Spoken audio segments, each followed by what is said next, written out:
Hi, இன்றைக்கி வந்து நம்ம ஒரு நெடக்கடலை சட்னி செய்ய போகிறோம். ரொம்ப ஈஸியான ஒரு நெடக்கடலை சட்னி. நான் ஏற்கனவே நெடக்கடலை ஒரு அரை கப்பு வந்து வறுத்து வச்சுருக்கேன். இது வந்து ஒரு தக்காளி, இது அரை பெரிய வெங்காயம், 2 பச்சை மிளகா, 2 பல்லு பூண்டு வச்சுருக்கேன். இவ்வளோண்டு தான் பாருங்கள். புளி கொஞ்சமாக, ஏன்னா நாங்கள் புளி கம்மியாக இருக்கிறதுனால நாங்கள் கம்மியாக தான் சாப்பிடுவோம், அதுக்காக புளி கம்மியாக வச்சுருக்கேன். உங்களுக்கு புளி அதிகமாக வேணும்னா நீங்கள் அதிகமாக வச்சுக்கோங்க. வரமிளகா சின்னதாக ஒரு 4 வச்சுருக்கேன், இது உங்கள் காரத்துக்கு தகுந்த மாதிரி.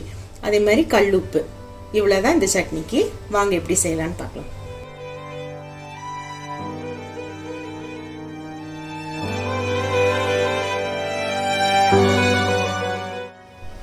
பாருங்க, இப்போ சட்டி வச்சு எண்ணெய் ஊற்றுறேன். இது எந்த குக்கிங் ஆயில் வேணாலும் நீங்கள் யூஸ் பண்ணிக்கோங்க. சட்டி நல்லா காஞ்சிருக்குது. எண்ணெய் ஊற்றிட்டு இப்போ அறுத்து வச்சிருக்கோம்ல வெங்காயம், இதை நம்ம எடுத்துக்கிறேன். இந்த அரை வெங்காயம். இப்போ வெங்காயம் நல்லா வணங்கிட்டு இருக்கு. வெங்காயம் லைட்டாக வணங்க நம்ம இந்த தக்காளியை போட்டுக்க போகிறோம். தக்காளி நல்லா வணங்கிடும். பாருங்க, இப்போது தக்காளி வந்து நல்லா வந்து வெந்துருக்கு. இப்போ இந்த ஸ்டேஜில் என்ன பண்ண போகிறோம்னா, இந்த வச்சிருக்கோம்ல 2 பச்சை மிளகா, இந்த வரமிளகா, புளி, இதையும் போட்டுட்டு நல்லா இன்னும் கொஞ்சம் நேரம் வதக்க போகிறோம்.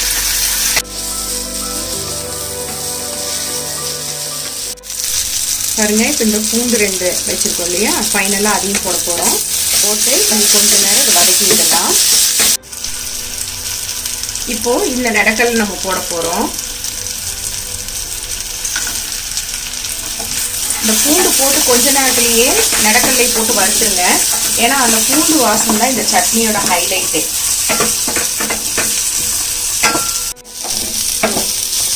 பாருங்க, இப்போ எல்லாம் வதக்கி முடிச்சிட்டோம். அவ்வளோதான். இப்போ அடுப்பை ஆஃப் பண்ணிடலாம். இப்போ இது வந்து ஆறுச்சுன்னா நம்ம உப்பு போட்டு சட்னி அரைக்க வேண்டியது தான்.